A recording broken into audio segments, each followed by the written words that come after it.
নমস্কার, কেমন আছেন সবাই? আশা করি সবাই ভালো আছেন। আমরাও খুব ভালো আছি।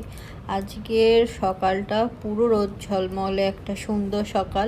সকালে উঠেই দেখছি এরকম পরিষ্কার আকাশ, তাও দেখে দিনটা অবভিয়াসলি খুব ভালো কাটবে। সকালটা খুব ভালো করে শুরু হলো। তো আমি এখন চান করে পুজো করলাম সোমবারের। তারপর আমি এসে ভাত বসালাম। ভাত হচ্ছে।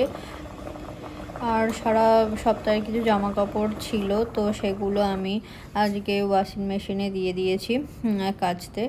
আর আজকে সবথেকে গুরুত্বপূর্ণ যেটা হচ্ছে, আমি বাড়ির উপকরণ দিয়ে চিকেন তন্দুরি বানাবো।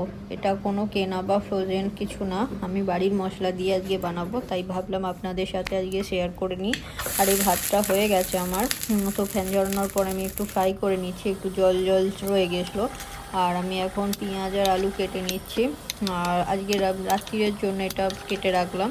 আজকে রাত্রিরে ডিমের ঝোল মতো বানাবো, তো আগে থেকে আমি এটা ভেজে রাখছি। কেটে পেঁয়াজের পুরো মশলাটা রেডি করে রাখবো। আর আজকে সবথেকে গুরুত্বপূর্ণ যেটা হচ্ছে হোমমেড চিকেন তন্দুরি। আমি এটা গ্রিলে বানাবো, মাইক্রো ওভেনে না বা গ্যাসে না। ইউনাইটেড স্টেটে কিচেনে গ্যাসে ওভেনের সাথে সাথে নিচে গ্রিল করার জন্য নিচে গ্রিলের ওভেন দেয়া থাকে।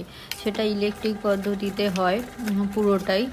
তো সেই কারণেই আমি আজকে ভাবলাম চিকেন তন্দুরিটা বানাই। তো দেখতে থাকুন ভিডিওটা।